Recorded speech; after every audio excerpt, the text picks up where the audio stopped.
The following podcast is brought to you by the Johners Podcasting Network, found exclusively at WrestlingWithJohners.com.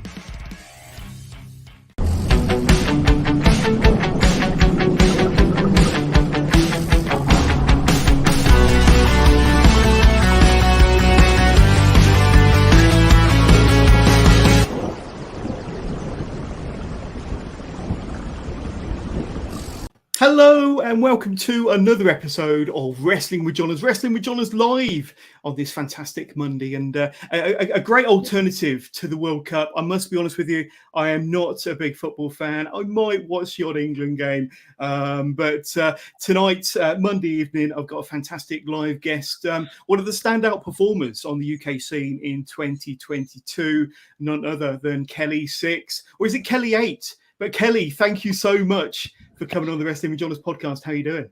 I'm real good, Johners. Yeah, thank you for having me. Shall I call you Johners the whole way through? Is that? You call me Johners, call me John. Yeah, it really doesn't matter. Really doesn't matter. You can be Johners is how you're known to everyone. So you're absolutely, Johners. Absolutely. But for anybody that's watching live at home, you want to get in touch, you want to interact with the show, you want to ask Kelly Sixx any questions about his career, about what he's up to nowadays, but about what his future holds, then please get in touch. Send them through to us using your chosen device, and we'll do our very best to answer every single one live on air. And we've had a few questions come through before we went live today, Kelly. But first of all, I'm intrigued. Kelly 8. So is this kind of like a new, improved, souped-up version of Kelly Sixx we don't know about? Oh no, this is. I don't know, how crass can we be on this conversation? As crass as you want. So the floor is yours. I once did this promo in a graveyard because obviously I thought that would be a good place to do a video, and I got some stick for that afterwards. But I did it in my brand new white gear, and the white gear just happens to accentuate everything in my pants. And everyone just started calling me. They went, "Oh, you're Kelly 8 now." And I was like, "Well, I'm going to take the compliment for what it is, but." Like, so ever since then, I was like, right, I need to start wearing cups when I wear that gear. So there you go. It is out there. It is out there. But what a great start. I thought it might have something to do with your most recent opponents, Corey McRae. Now, you're fresh off the back of a busy weekend, as we've established, and you had a World War Wrestling Championship match against their new champion, Corey McRae. This past Saturday, I think it was a Community Chaos, one of their shows, Community Chaos in Suffolk. World War Wrestling always put on a fantastic event. I think one of the standout promotions in the UK, in my opinion. But you were there in the main event against Corey McRae, and you had this great back and forth kind of promo exchange on Twitter, didn't you? The days leading up to it. But first of all, tell us about the match, because I'm sure knowing you and knowing Corey, it's going to be a hard-hitting affair between the two of you. And I'm sure it's a fantastic performance. And the fans, I'm sure, almost certainly loved it. But take us back to Saturday. So, yeah, we were both really excited when we saw it got announced, because we had this match booked, God, maybe 4 or 5 years ago. So it was booked for us to wrestle each other at a place called Wrestling League, that is now defunct. But then I did like a diss track for it. Basically, the agreement was if I do the diss track, they'd book the match. And I was like, cool. So I did that. They booked the match. Me doing the diss track actually got him banned from LDN. So that was another comment. But yeah, so we did that. I turned up and it got turned into a 3-way.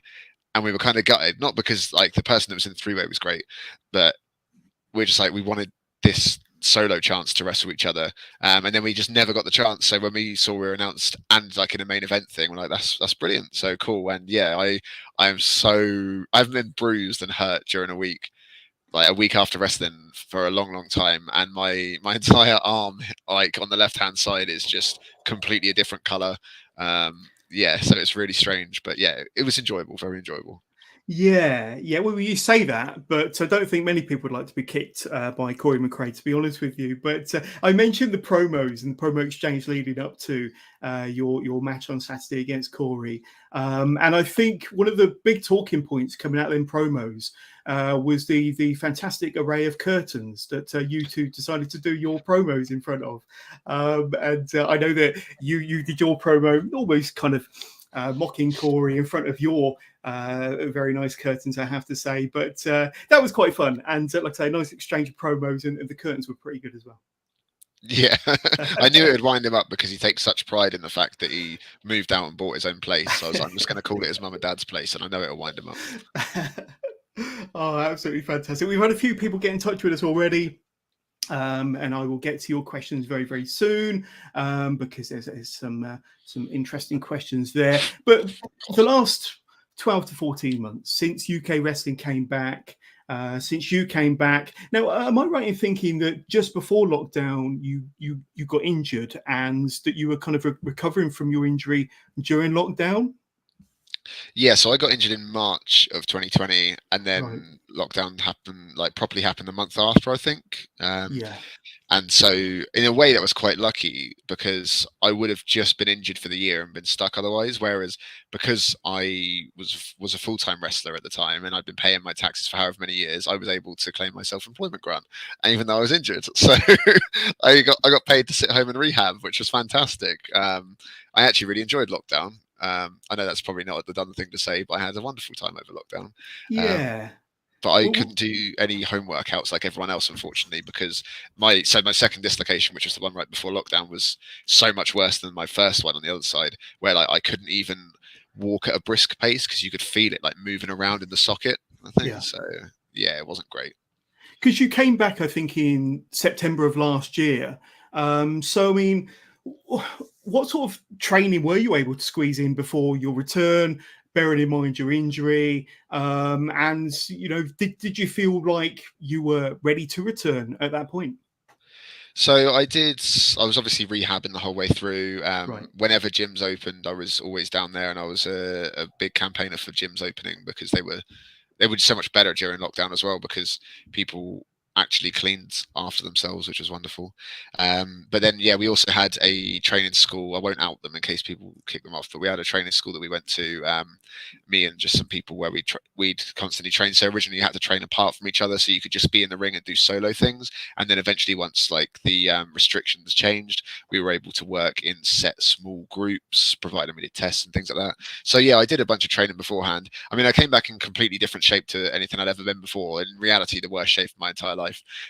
But it allowed me to learn a different style of wrestling, which is great. I mean, I didn't want to stay that shape forever, but the fact that I've done it now, I've got so much more knowledge about that style, and I've brought that into what I do now. So yeah, I don't know. I don't think anyone could ever say they were ready to return, but No. I was as ready as in I was safe and prepared. Right. Yeah, that's all I can say, really. Yeah, that was kind of where my question was headed, especially after the injury and having to make that recovery and then get yourself fit and knock off any ring rust that you could. But we've had Lunatrix Wrestling get in touch via YouTube saying that Kelly 8 is over 33.33% better than Kelly 6. That's There some we maths go. right there.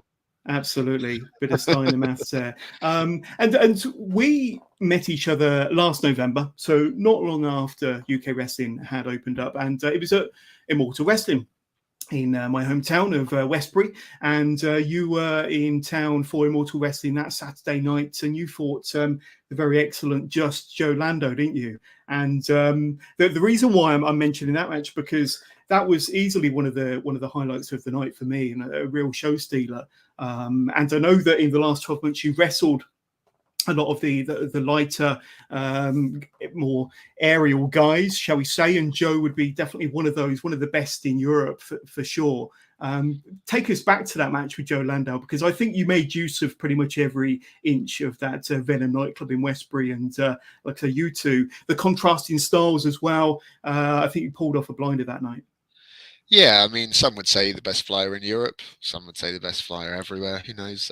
But Steezy Joe Lando, yeah, he's that was when we first connected, and I think he ended up getting the booking when someone had pulled out, and I put him forward. And then we ended up wrestling each other and stuff. It's the first time I'd properly seen him since right before lockdown. And we just hit it off, and then obviously had to go and wrestle each other, which was interesting. But it was fantastic because it was the first time I think that contrast of styles that you say about, like, that's the first time since lockdown when I came back and I'd seen that actually come into play properly, and I'd been able to really be that big guy and go against someone that I know is not going to be trying anything strong, essentially, in the nicest possible way. Yeah. But like, yeah, it really got me to see that conflicting style crossover, and I really enjoyed that match. I probably think that first one's our best. We've done 3 now, and I still think that one's probably our best one. Yeah, absolutely. And Yeah, there he is. specifically remember him doing the moonsault off of the dancing cage. And like I say, it was a phenomenal match. And there we go. You picked up the win. But I mean, over the last 12 months, some of the promotions that you've performed for, the likes of RCWA, Kapow, No Mercy in South Wales, Jurassic Pro, and pretty much everywhere in between. I'm sure we'll talk about a few other groups during the course of this interview. But you must be really pleased with how things have gone over the last 12 months, especially. Yeah, I mean, absolutely. I came back with next to no bookings, I think, when I originally came back, and I just was reaching out to people that I knew, going like, look, I just want to come back and get the ball rolling. And I got given, I don't know if it was because of my style change or where I was a bigger guy, I suddenly got put in all main events constantly. And it was a baptism of fire, because it was just constant 20+ minute matches, all singles, just had to learn how to keep up immediately off the bat. And it was great. And so then stuff like that led to, I've had a lot more matches that have led to me getting bookings other places this time around, which makes me feel like I'm a lot more confident in my work. Whereas like beforehand, my original rise up through the scene was very much just be a nice person, help out, drive people to shows. And that's how I got everywhere. Oh, and I have a fantastic CV. That's not just a Word document like a lot of people. But now I'm actually getting more bookings from just people see me and they come up to me and go, cool, I want you to do this on my show. And like that speaks volumes to me. It's like, oh, I'm a lot better now than I was then. So. Yeah. I think a lot of it's off of reputation, because you have proved yourself over the last few years, and you've come back, with this different edge to you as well, slightly different methods in the ring, and slightly switched up your gear and one or two things. But I mean, I just want to go over some of the wrestlers that you've had some fantastic matches for. The likes of Tommy Kyle, Joe Lando, Maverick Mayhew, Warren Banks, for example, Nino Bryant. And the dynamics between you and some of those guys. I mentioned the Joe Landos earlier, but I suppose pretty much most of those, with the exception of Warren, who's a big guy, can fall into that category of being the dynamic between the bigger and the smaller wrestler. And I think you've had some of your best matches, some of your best work in 2022.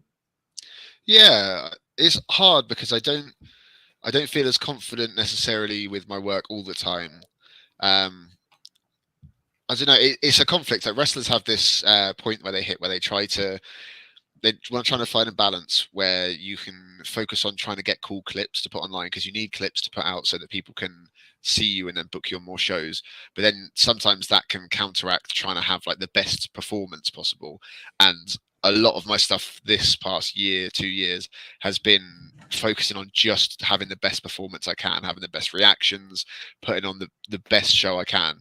And then that's led to more bookings off the back of it. So, but then I've had less things to show off online. So it's kind of finding that balance, because you can't completely go in the dark. You need to be trying risky, like sometimes overly athletic things, because you do, like, we live in an internet world. Like, you need to be able to put things up there and get noticed through that. But yeah, I've put a lot more focus into just going, cool, maybe today I'm not going to do like the most athletic thing on the show, but I'm going to have the best match. Like, that's just my aim every time.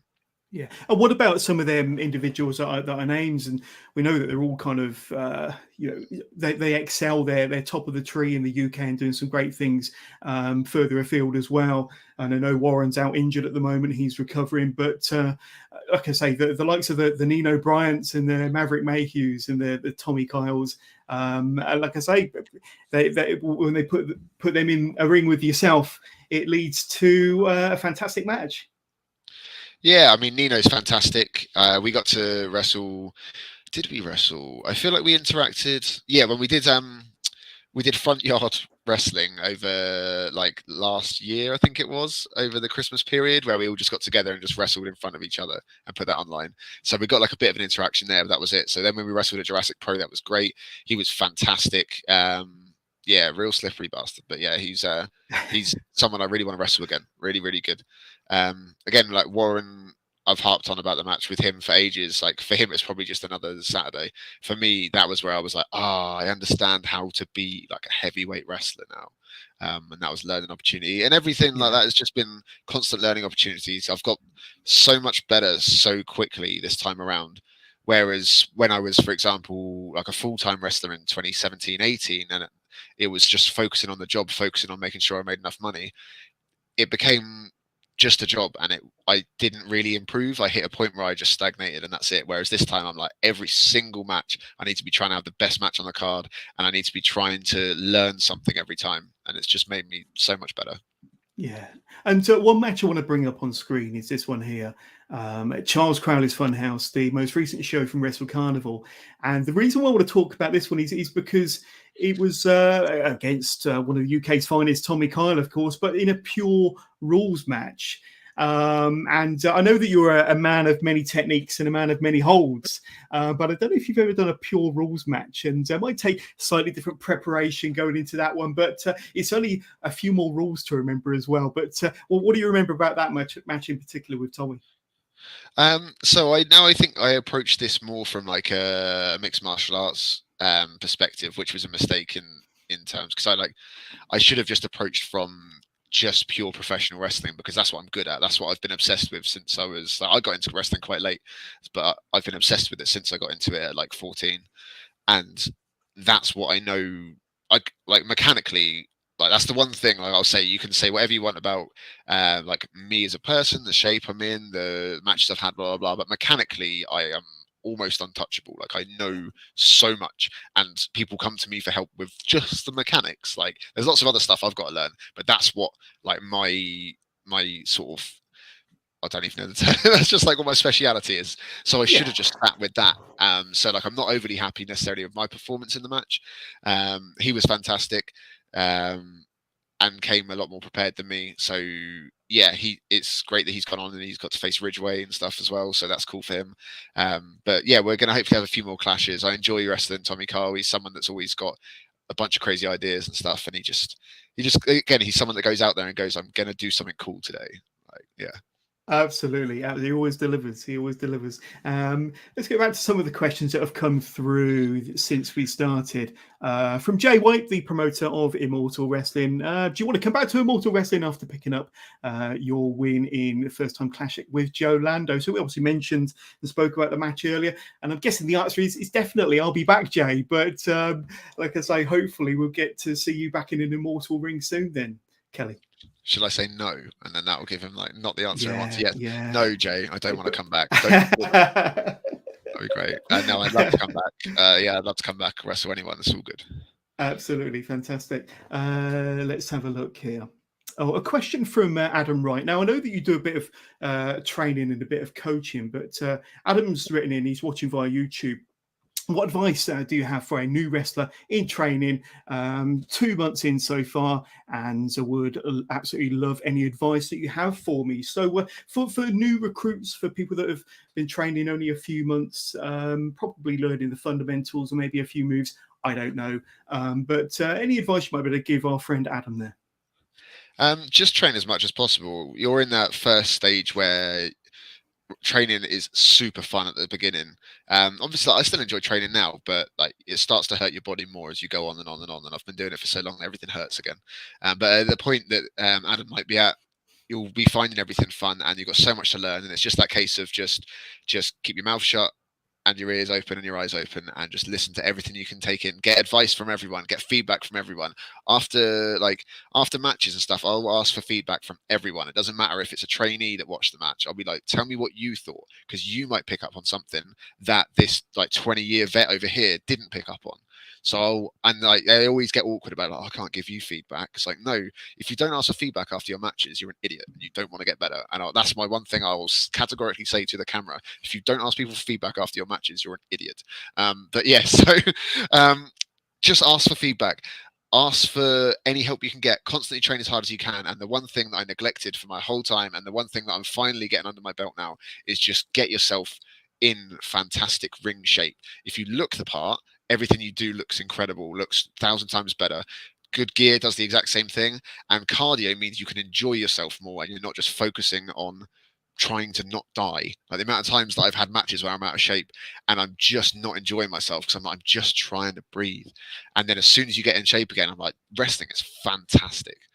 So yeah, just honestly, I know it's cheap coming from me because I have been a lump before. Get in the best shape you can ever be in, and you will love wrestling so much more, and everything will just magically get better. Yeah, and as you said, ask for feedback. Don't be afraid to ask for feedback after every match. And you hear so many stories of, experienced pros, vets in the business saying that youngsters aren't coming up to them for feedback on their matches. So regardless of what stage you're at in your career, make sure that you ask for feedback. And we spoke at the top of the interview, Kelly, about your match with Corey, and it was for the World War Wrestling Heavyweight Championship.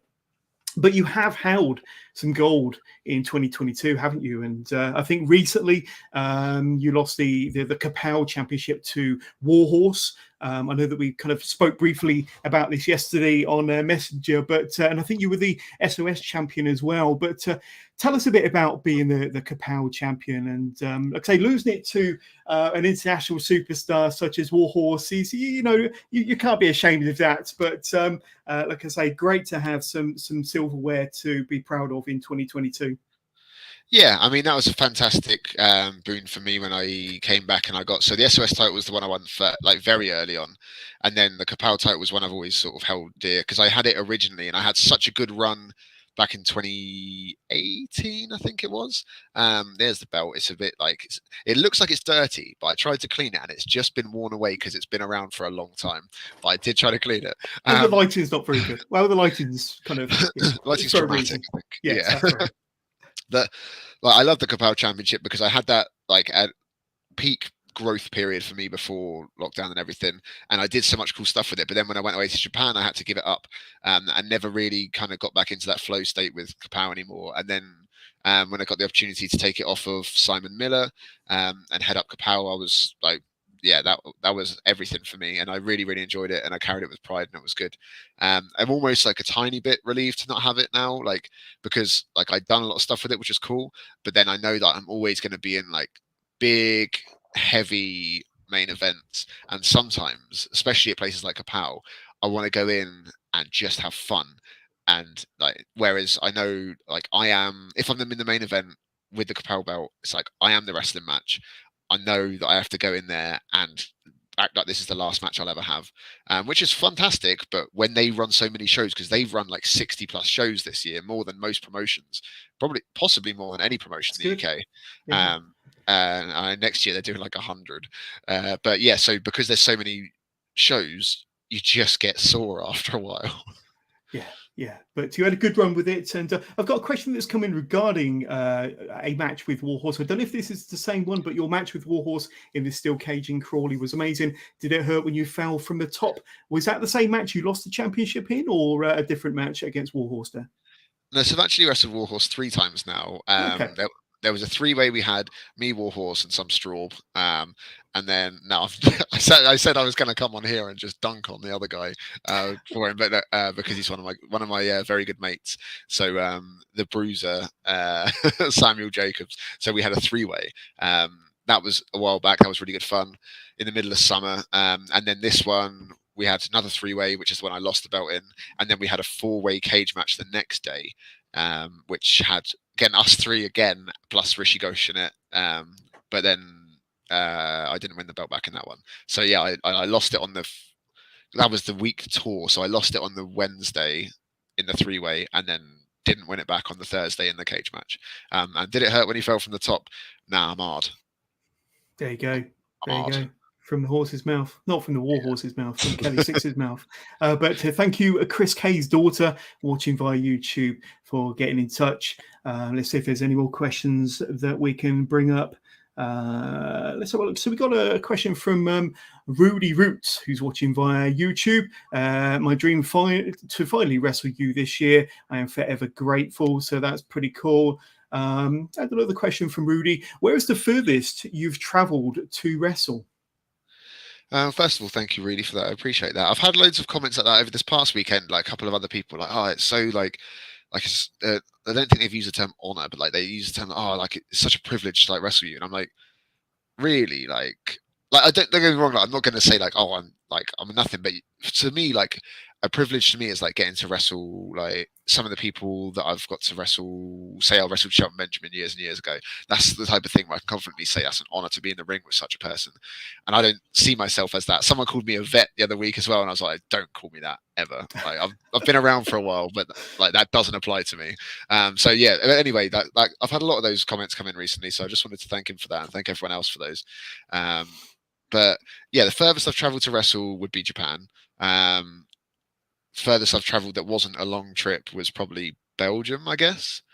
Yeah, I've done Belgium a few times, did a seminar out there and did a couple shows for them as well. They're really good. Flemish Wrestling Force. I want to go back out there again actually now. They're really good people and they put on fantastic shows. So yeah, I really would like to go out there again. In terms of the UK, I did a Scottish show once where we drove up in a single day and it was like 10 or 11 hours drive. So yeah, some crazy stuff. Yeah. And No Mercy Wrestling. I know that you've recently performed for them and absolutely love No Mercy Wrestling. I worked with them a few weeks ago at one of their latest shows, but always great to have Kelly with us. Can't wait to have you back in the new year. So thank you, No Mercy, and thank you for watching. And Lunatrix again, will the man bun ever come back? No, so I've grown my hair long 2 or 3 times now, and my hair's just too thick. I can't see when it comes down. Like literally, if they pull my hairband out in a match, I can't see anything anymore. And like the split when I did the hair vote to see whether I should cut my hair or not, all the guys said keep it long, all the girls said keep it short. So I followed my heart. And I kept it short, I'm afraid. So, well, I say short. Like this is not short, but it's not man bun level, and it will never be that again. I can't comment. There's a reason why I never take my hat off. And Adam Wright again, awesome. Thanks for the advice. Constantly asking people what they think and really enjoying seeing the development week by week. So thanks for getting in touch, Adam, and thank you for watching. Glad you're enjoying the interview with Kelly Sixx. Right, let's see where I've got to in my notes here. Jurassic Pro. They're another company that's really caught my eye this year, and I think they only started, I think, either very late last year or early this year. And you've got a match coming up soon. Now, here we go. Yeah, it's good. Just want to hear that 3-way there. So yourself, the aforementioned Tommy Carl, and Danny Black in a 3-way in just a few weeks' time. That looks a pretty stacked card and a pretty awesome 3-way there. You must be looking forward to that one. Yeah, well, as soon as I saw that one pop up, I was having an awful day that day, I'm not going to lie. And anyone that follows me on everything, on any of my socials, knows that I'm quite like, I'm an open book. If I'm having a terrible day, everyone will know. If I'm having a good day, everyone's going to know. And I was having an awful time. And then that graphic popped up and I was just like, let's go. Like, this is the type of stuff that you wake up and you get excited about. Like, this is, yeah, I'm looking forward to that match so much, in such a good place with such good people. Yeah, and just apparently from what I hear, there's going to be even more inflatable dinosaurs this time around. They've promised me. So I'm excited. You can never have enough inflatable dinosaurs, especially when it's Jurassic Pro. And for anybody that might have gone to a Jurassic Pro show before, I know you know what I mean. It's absolutely fantastic promotion, doing some great things, putting on some great matches with some awesome talent. Just thinking back to when you did return, and you did return with a slightly different look, the man bun, and kind of the flag or whatever you had over your shoulders, compared to the way you looked before lockdown. It was quite a bit of a different look, and also a slightly different in-ring style as well. Like I say, a bit more power-based compared to what we were used to before. Was there a conscious decision coming out of lockdown to switch things up a little bit and to maybe change your look, or maybe... And were there any conscious decisions on how you wanted to be received or perceived coming out of lockdown? I knew I was going to lean into the heavyweight stuff because I knew that looking at the size I was like, I don't want to try to wrestle like I used to and be just a fat guy trying to wrestle like he's small. So I was like, I'm just going to lean further into it because I love heavyweight wrestling. I love getting knocked about a bit. anyone that wrestles me will tell you I love chops, because I used to get just like I'd say bullied, but like one of my friends in school was a big lad, and he used to just chop us all day from like just for a laugh, and so I feel a lot less than people on my chest now. I reckon it's ruined all the nerves. So I love chops because they just like they have to do a lot to hurt me. So things like that, I loved it, and that was a lot of what that heavyweight style was all about. Was just like big clashes. Meaty men slapping meat was the phrase that got popular a little while back. Yeah. So yeah, that was a decision that I just wanted to go that way and focus on that. I knew that it wasn't long term what I wanted to do because I wasn't happy with the way I looked. I wasn't really sure where I was going to go with it. And then when I lost all the weight, I was like, yeah, I need to go back to old me. And so many people have said like King of Performance, you was the best you. So like considering I felt most confident there, everyone else seems to think it was better there. It just made more sense to go that direction. So yeah. Yeah. And speaking of chops, like I say, in my time doing research on yourself, I saw you in a South Coast connection match with Ashley Dunn against Aussie Open. And I know Carl Fletcher and Mark Davis, they like to hit hard. They like to chop hard. I'm sure, I know you've had several encounters with Aussie Open, and we'll talk about that. But take us all the way back to, you mentioned at school, getting your friends or chopping each other in the playground at lunchtime. But what were some of your earliest memories of pro wrestling, and what was it that got you into the sport as a fan, as a youngster? So I didn't get until about 14 years old. Just wasn't a thing that was ever really introduced to me. But then my friend invited me around his house to play Here Comes the Pain on PlayStation, and I was just a massive gamer. And I went round, played that. I was like, this is cool. And then like we ended up watching SmackDown around his on Saturday mornings, and then I started getting my granddad to record the pay-per-views because he had them through Sky, and he'd record Monday Night Raw for me so I could watch that when I got home from school on the Tuesday, and yeah, so it was just through that way. And then we had a trampoline in the back garden at the same time, started backyard and through that. Then I started going to training, and it all kind of just naturally flowed in that way. So yeah, my first WrestleMania was WrestleMania 20, which is really late for most people, but it was a great WrestleMania to start with. So yeah, absolutely. WrestleMania 20, so that would have been 2004. Like I say, one of the better WrestleManias, really. Like I say, some great matches and being inside MSG as well, fantastic occasion. And you mentioned backyard in there, and we spoke briefly about it off air. But you said that was where you first met your future tag team partner Ashley Dunn. Was that right? Yeah, that's correct. So he'd been around the scene a lot longer than me. He got into it a lot younger and he's a little bit older than me. I think he's a year or two older, not sure. But yeah, so he was already kind of established in the backyard scene at that time as I was coming in. And it took me ages to get any good at all. Like I'm a very slow learner, and I've never been good at anything. Like genuinely never been good at anything. And I only got good at wrestling because it is the only thing I cared about enough to just keep failing at and keep trying until I eventually got better. So by the time I got good enough, the whole scene had kind of fizzled away anyway. So we didn't really get to clash much in the yard. But yeah, we got to wrestle a lot professionally. And it's good to have him around. And you can always tell the people that are like really passionate. It's not just these people, but any of the people that came from that yard collection are all just so passionate about wrestling, and they just enjoy wrestling, and so they're good people to be around because they want to create magic. They're not just there to get the job done and go home kind of thing. So yeah, like I say, it's not just them to do that, but you can guarantee if you're there with someone like that, they are a positive influence on the people around them. Yeah, and there's a Will Ospreay connection as well, isn't there, regarding your backyarding days? I think you said that he started doing backyard wrestling with you guys maybe a little bit after you started. Tell us about that Will Ospreay connection then. Oh, so yeah, he came in a little bit after me, maybe like a year after me into the yard collection.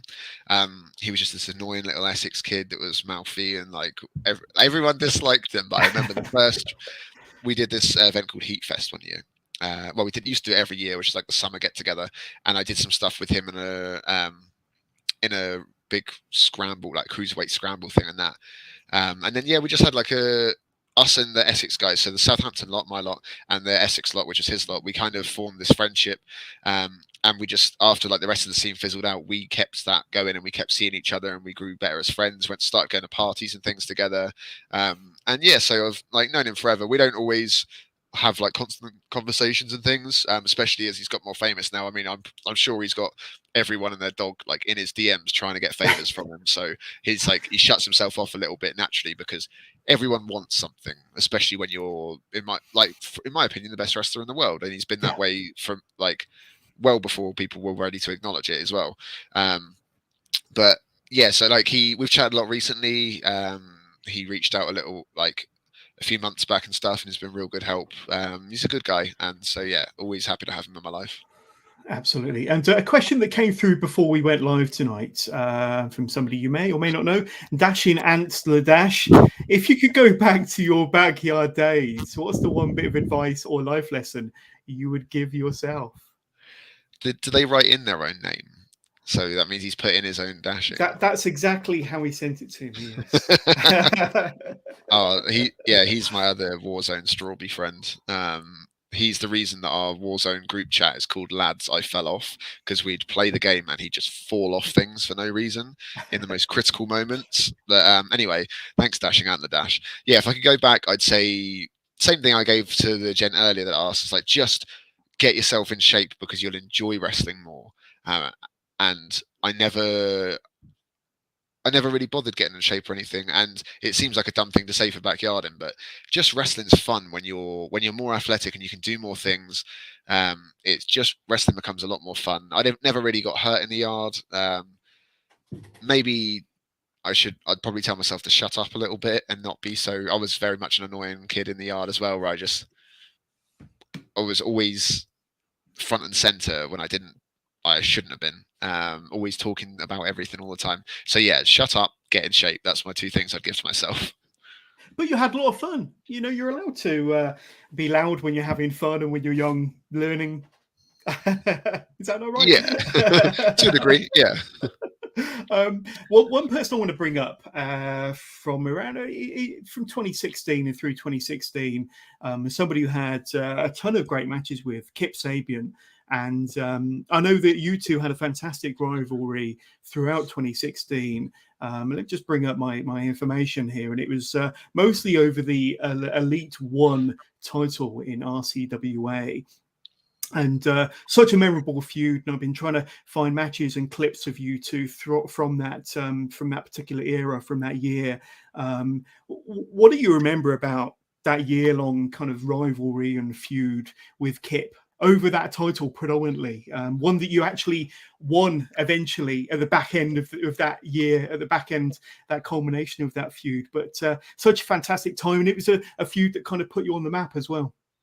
Yeah, that's something I'd always hold true. Kip came from the yard as well.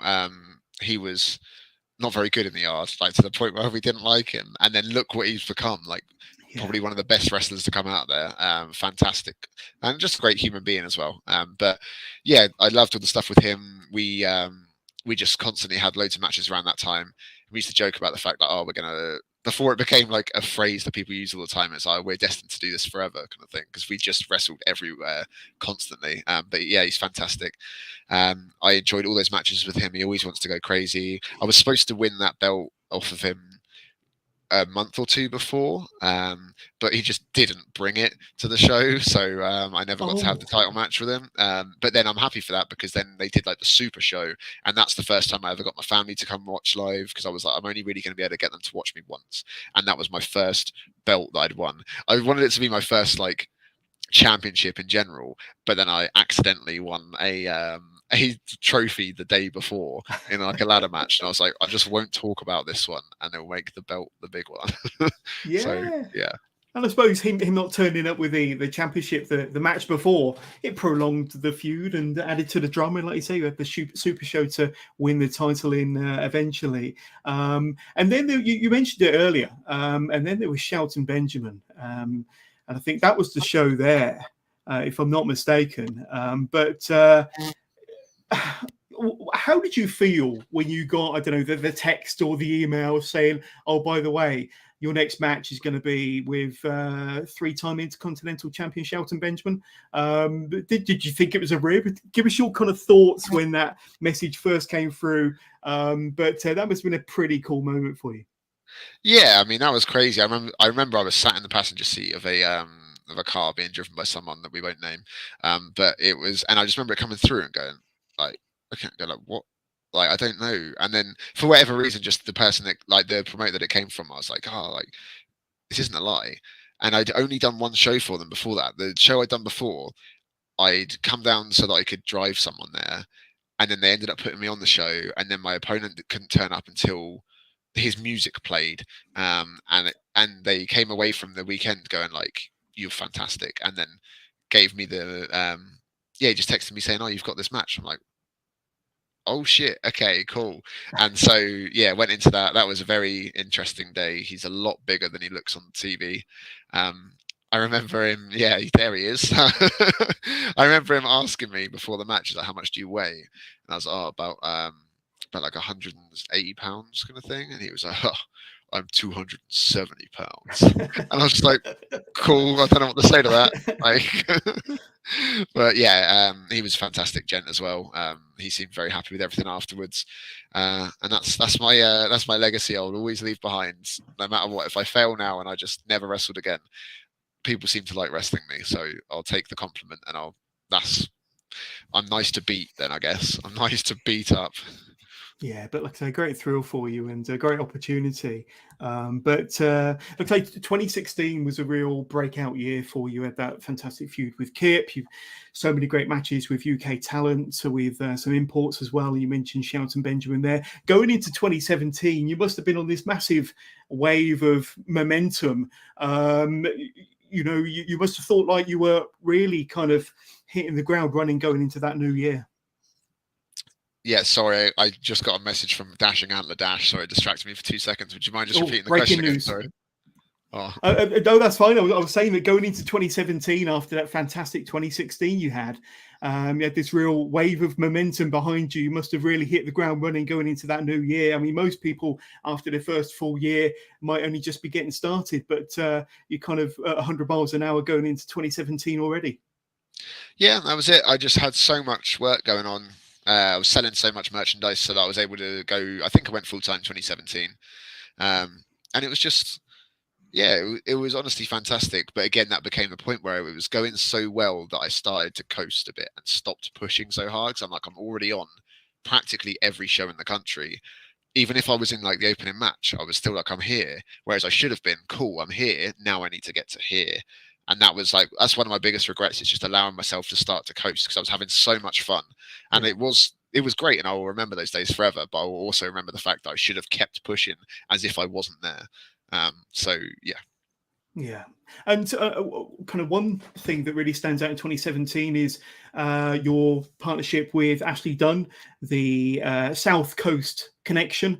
And you had some amazing tag matches through 17 and the next couple of years with Ashley. I'm going to read out some names here. You got to fight the Bullet Club on these shores, Jody Fleisch and Johnny Storm, Team White Wolf. You won the Defiant tag team titles over Aussie Open. You had some tremendous battles with them over the title throughout 2016, 2017. And then you had some several kind of encounters. You really went to war with the Hunter brothers as well. But you and Ashley, the South Coast connection, I'd say you were doing great things as a solo performer, but as a tag team, you guys kind of fought the best and really made a name for yourself. Yeah, it was crazy. We ended up getting chucked together randomly to do a Defiant show, and then from there we're like, well, let's just make a thing of this. And we obviously knew each other for a long time. We looked roughly the same at that point. I think my hair ended up growing out to look like his a little bit, and yeah, so it was cool. We got to wrestle so many people. Now you've put it in a list like that, I never realized how many like big matches we really did have. Yeah. I think we wrestled Aussie Open. I counted it once, and it was something like 16 times or something stupid, and that was across just over a year. It was just ridiculous how many times we wrestled them. But yeah, we had loads of cool stuff. The Young Bucks thing is something I'll have like forever. That it was a 9-man tag, wasn't it? Because it was 3 and 3 and 3. That's right. And that was the last ever What Culture taping, and we were the main event in it. And it was just, this is crazy. So that's something I get to hold forever. Got to do a super kick counter on Nick Jackson, and so that was it. So yeah, it was a great time, really enjoyable time. And tell us about Japan, because I think Japan was that 2018 you went over to Japan for those 3 months. Tell us a bit about how that opportunity came about. And like I say, you've always been a student of the game, like I say, great technician, and like I say, you're fantastic in the ring with your knowledge and different styles. But that must have opened up a whole new world of I don't know, techniques and things that you can learn out there. But tell us about that opportunity first of all. Yeah, so a friend of mine got me in contact with Taka Michinoku. I sent him a message online, which is like their WhatsApp. On like, I think it was on like New Year's Eve. I got sent it. It was really weird, and I just remember being up, like having a couple of drinks, and messaging him, going, "I'm just messaging Taka, saying," and he's like, "Oh, when are you coming over?" Blah blah blah. So yeah, put that all together. It was cool. Got to go stay there for a couple months, live in the dojo, train 6 days a week, shows on the 7th. Sometimes you do shows and train. And it was fantastic. Everyone there is so nice. They treat you so well. I would love to do it again. I learned so much. I just became so much of a better wrestler, and I wish I got to do that training before I did the contender stuff for Rev Pro. I've said this to Andy Corden. We've had a chat about it since, but like I didn't really understand that young boy system and how that worked until I saw it live. Like I saw the recruitment process these people had to go through to try and get a spot, and like the way they introduce themselves to you in the dojo and things is just, there's such respect. And yeah, it was fantastic. I learned so much about just intensity, about getting loads out of so little, and it's stuff that I carry on and I teach to this day. If I get to do seminars, which I luckily get to do quite a few of at the moment, I always bring stuff from there, because I'm like, this is stuff that I always believe a seminar should be about, learning something that you can't just pick up from your weekly trainer. It should be something unique to the person, or some unique thing that person's learned. And so that's why I take a lot of that stuff from the dojos. I'm like, these people probably, like, I was very lucky to get that opportunity. A lot of people won't get it, so I teach that instead to pass it on. Yeah, and you also performed in the Corrigan Hall as well for the group's 16th anniversary show, which must be a hell of an honour, and like I say, a thrill to wrestle in such a prestigious wrestling hall as the Corrigan Hall. That must have been pretty cool, a cool moment for you in your career. Yeah, that was crazy, just getting to do Corrigan Hall. We did that, and then they did Golden Week back to back. So obviously Corrigan Hall was fantastic to do anyway. But then they do a thing called Golden Week, and I can't remember why it's a thing, but it is like a national holiday thing for them, and they do shows every single day of the week. And people would just, after the match, people would just buy you shots and things at 10 in the morning. I just don't know what's going on, but I was like, well, it's free, so I'll have it. And it was just fantastic. Yeah, that whole thing. I got to do like a tournament then with that. But yeah, the whole, just, I got given so many opportunities through that I'll remember forever. Yeah, absolutely. And we can't talk about every group that you've performed for, but one group I do want to talk about in particular is Southside. And I know that they're another company that was very close to your heart, gave you some great opportunities, some great matches, some great moments. What are your kind of memories of the Southside days and your time with them? Yeah, so Southside was crazy. I really enjoyed that. Ben and Sarah, and obviously little Harry as well. When he was little, he's not little anymore. When they were running that, they're just such nice people. Again, they brought me in. By the whole situation about me like getting in was like, it shouldn't have happened anyway. Like, I shouldn't have got the opportunity, and then I did. And then from there, just got to do some crazy stuff. Got to tag against the Rascals with Ashley. I got to like wrestle Ricky Knight Jr. there. I wrestled Sean Custom and a bunch of other random like really good people in these packed out shows. We did like a 6-man tag, me, Ashley, and Sixx. Sorry, I'm Sixx. Sixx against Aussie Open and someone. Like Aussie Open and Sean Custom. And that in a match that accidentally went 45 minutes in front of like 1,000 people. Wow. And it was crazy. Yeah. So I really enjoyed Southside. I'm happy that I obviously wish it's still around, but I'm happy that they got bought up by Rev Pro, so that Rev Pro can keep running those same venues and still keep those guys involved, because they're good people. Yeah.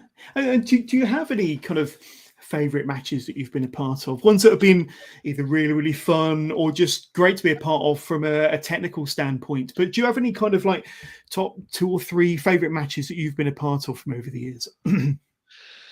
I really struggle with this question because everything kind of molds together. The one with Kip from the RCWA show where I debuted my white gear and I won, that was like my WrestleMania gear, and I won the Elite One Championship. That was one that will stay forever, again, because the match was, we took our liberties with the time. I just did what we wanted to do. I was treated like a star. I was like probably the most popular, like, good guy on the show at that point. Just naturally, people would gravitate to me for some reason, and I was like, so that was fantastic. And then we did a tag, the debut tag that me and Ashley against Scotty and Will at What Culture was just one of my favorite matches, where we just came in as two nobodies. We were treated like we were just, I think what the original idea was that we were supposed to just be the ring crew, and just went out there and blew the roof off the place and had the consensus best match on the card, on the same card that I think that one had Matt Riddle and Cody Rhodes in it. Wow. I think that was them against each other, and we had the best match coming out with no fanfare. And so, yeah, I was like, you know what, that's an achievement. I have that. I mean, it's completely pretty much Will, but yeah, I'll still take the credit for it. Absolutely. Well, we're going to finish with some listener questions and some fan questions, and going over to YouTube again.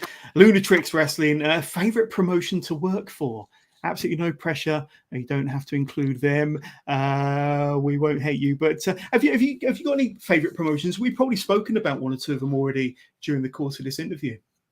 Oh yeah, absolutely not. Outcast Pro Wrestling, terrible. No, they're fantastic. Again, they're all. That's another place where you go in and everyone's just lovely. So yeah, I love going over to there, and it's nice going over to the Isle of Wight. It feels like a holiday, even though it's literally just over the water. It just feels like a holiday. Everyone treats you nice. That's good. RCWA always hold a place in my heart because I've been there through the yard and through everything. So that will always be there. Favorite promotions to work for? There's got to be some anywhere that supplies water, because most places don't, and I deserve water. What promotions don't give their talent water? That's incredible. A lot of places. Yeah, so shout out everyone that does. Yeah. Places, I love loads of places I wrestle at the moment. Like Jurassic's really good fun. Yeah. Ignite I did yesterday. Is it yesterday? Yeah. Like that's really good fun. I would feel bad if I forget and don't name people now, but like everything I did, obviously Kapow, like everyone's lovely, and they pretty much let me pick who I want to wrestle half the time. So, you know, not many people get that opportunity to do that, and I get to reach out and bring in people that I want to bring in. So that's nice to have that sort of opportunity to bring people along the journey with me in the same way that I was brought along with other people originally. Yeah, Outcast is terrible. And another question from Rudy Root, watching us via YouTube. Thank you so much. Any advice for a wrestler when you're into wrestling on shows, but is still stuck on a character gimmick to come up with? So we've spoken a little bit about kind of technical advice, but what about characters and gimmicks, especially for someone that is struggling with a character? I'm probably not the best person to ask for this because I reinvent myself so much, but I don't have like character. There's personality and character, and people kind of get confused between that. They're like, so like a character is like you're a bin man, and then the personality is like, think of like a Triple H, the way he is. Like he's not a thing, like he's not like the postman that wrestles, but he has a way about him, and you know like what his approach to a match is. Like it's all very like methodical and slow and big stuff. Like and so it depends what you really want to look for. I know this question isn't about himself because Rudy's got a fantastic gimmick. His whole retro stuff is fantastic. But yeah, just in general, I think you just got to look at stuff that you like. There's the phrase that, oh, it should be you turned up to 11, but I don't think that's true because most wrestlers are introverts. And so you can't forcibly turn up an introvert.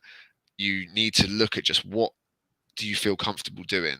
The amount of time that it took me to find the 2019, it's only like 18-19 King of Performance level stuff where I had the all red gear and everything. It took me so long to find that point, and I came out to the wrong music on an EWW show. And as I came out, and I just found myself moving to it really well, and I was like, this is me. And then I went out, had a fantastic match, and that was probably one of the matches where I found myself against a guy called Grayson Dawn, who's fantastic talent as well. Definitely needs to get about the place. But yeah, you just need to try things. Don't be afraid to fail. and I have reinvented myself a million times, and I've finally found what I want to be. And now that I'm going back to that, I just need to wait for my gear to arrive. So I'm in like a limbo at the moment while I wait for that to arrive. But I have found myself, and it took me however many years to do that. You've just got to try things. Yeah, and another question that came in before we went live from a good friend of the show, Richie, via Facebook. If you could choose a mixed tag team partner, who would it be? Now, I know going back a few years, you had some mixed tag matches alongside Nightshade, didn't you? If I'm not mistaken. But I don't know if you could answer Rich's question there. If there was say a female UK talent, or anywhere from around the world, really, who would be your partner?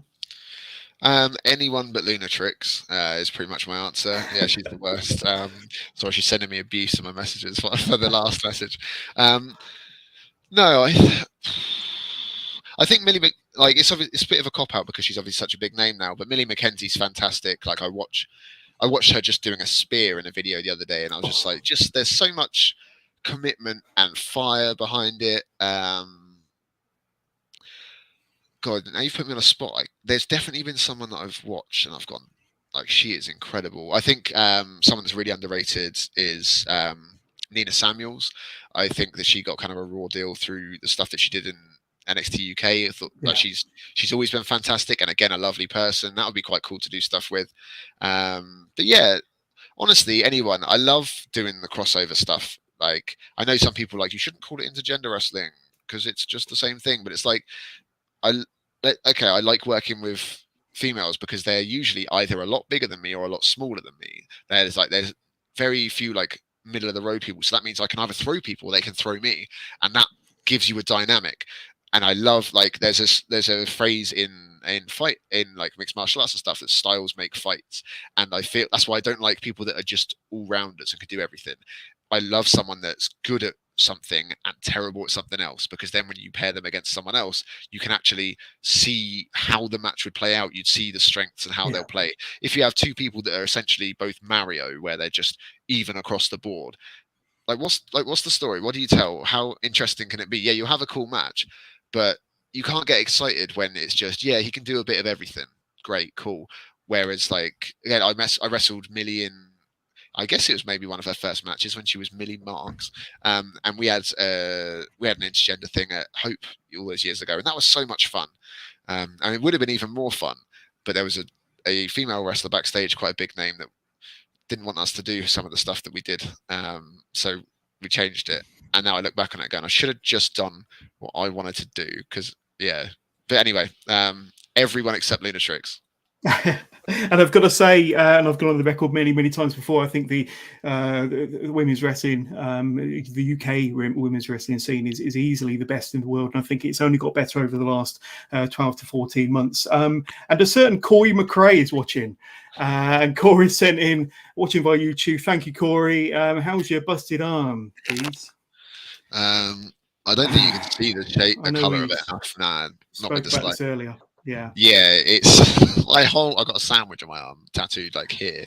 This is terrible, me trying to show you in this hoodie thing, but like, getting abuse from Tash though. It's completely, like, the entire upper bit of my arm is just brown, like, just bruised to anything. It's like purple and brown and awful. That's not good. And then on the Wednesday before that, I was helping someone work on their penalty kick, so it means I had to get kicked a lot, and so my other shoulder is completely bruised from that as well. And I'm not in good shape at the moment. So thanks, Corey. Yeah, it's not great. Yeah. And he sends a little heart there. Thank you, Corey. Thanks for watching. I just want to shout out Corey McRae for throwing away half his birthday cake on Saturday.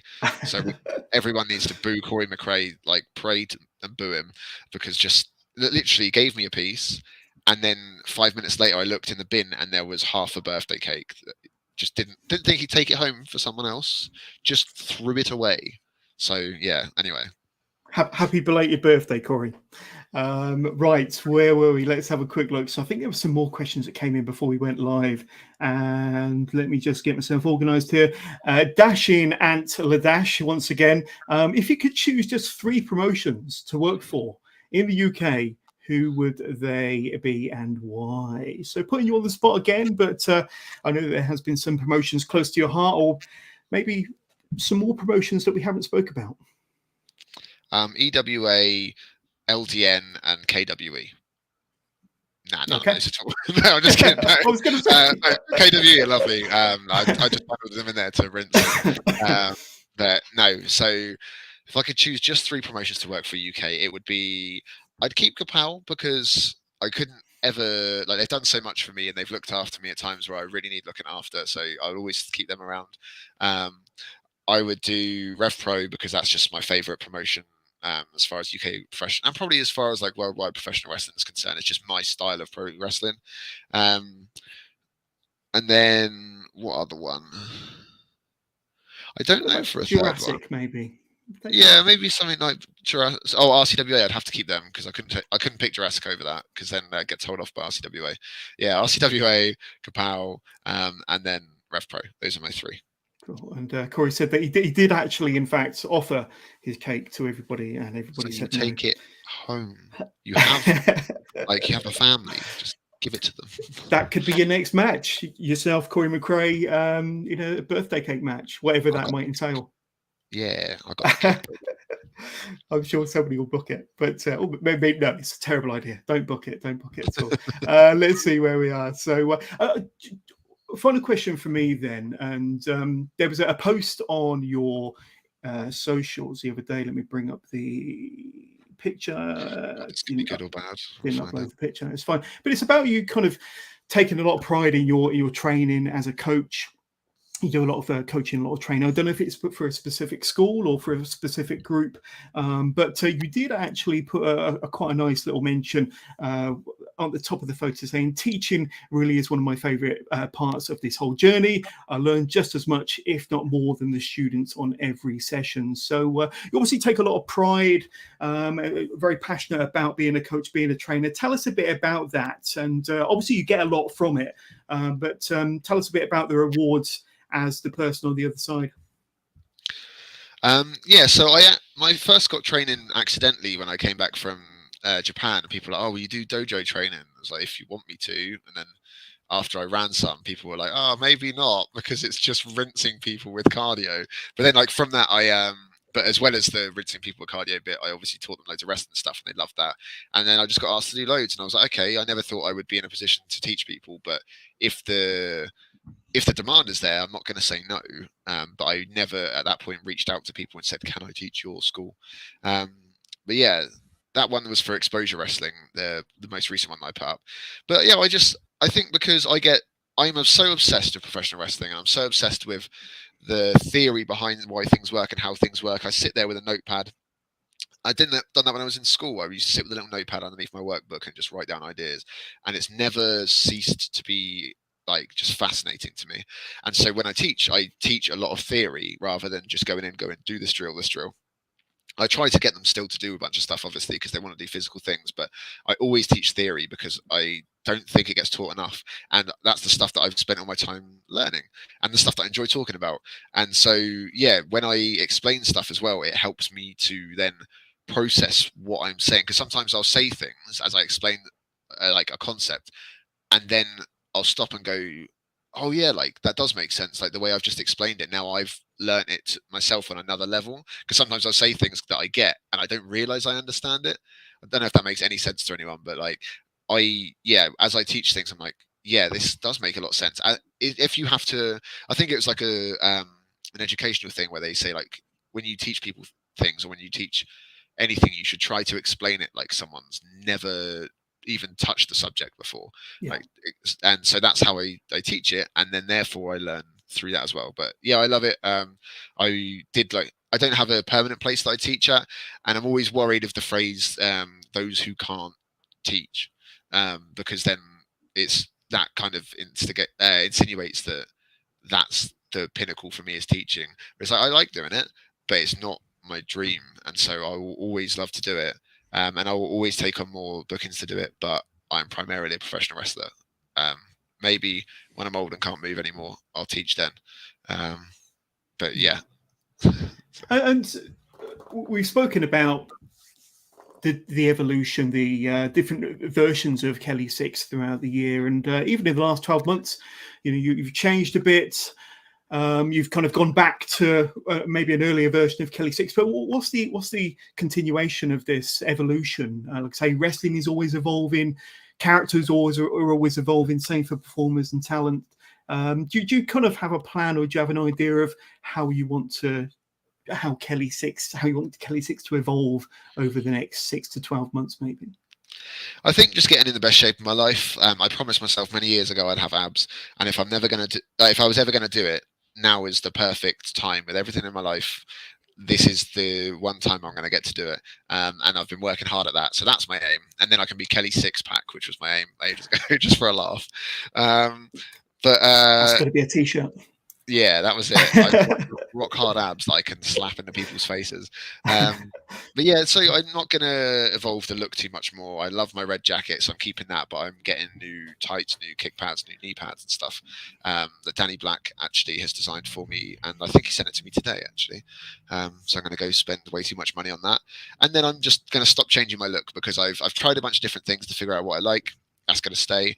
I've figured out what I like in wrestling. I love smooth transitional wrestling. Think like your Swerve Strickland kind of stuff. The way he moves in and out of things. He's always been a great inspiration as well. Leo Rush does similar stuff. Not like less like that than Swerve, but yeah, I love that kind of thing.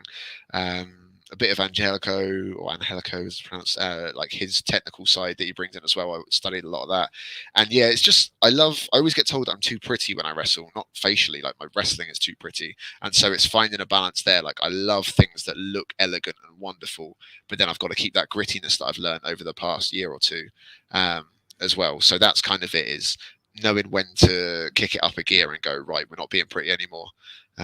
But yeah, that's kind of it. It's very much counter-based wrestling. I love taking things that people see all the time, because we all learn a lot of the basic stuff the same, a lot of the same techniques and things like that. And so I just love taking real basic techniques that people take for granted and going, cool, how do I switch that? Like the amount of times you see people like leap over each other in matches, I'm like, cool, I'm just not going to let people leap over me anymore. I'll just like catch them out the air and hit atomic drops and things. I'm like, it's stuff that people go to without thinking, and no one ever thinks, oh, maybe I should reverse that. And so that, yeah, I put so much focus on just taking the basics and twisting them around, because no one ever expects those things to get countered. So yeah, I want to be known as a counter wrestler. That's my eventual plan. Very cool and very exciting. And before we ask you for your socials and all that good stuff, I just want to let my viewers and listeners know who my next few guests are going to be on the up-and-coming weeks of Wrestling with Johners. And of course, this month, November, marks the 4th anniversary of Wrestling with Johners. And already this month, we've had Joseph Connors, former NXT UK star, of course.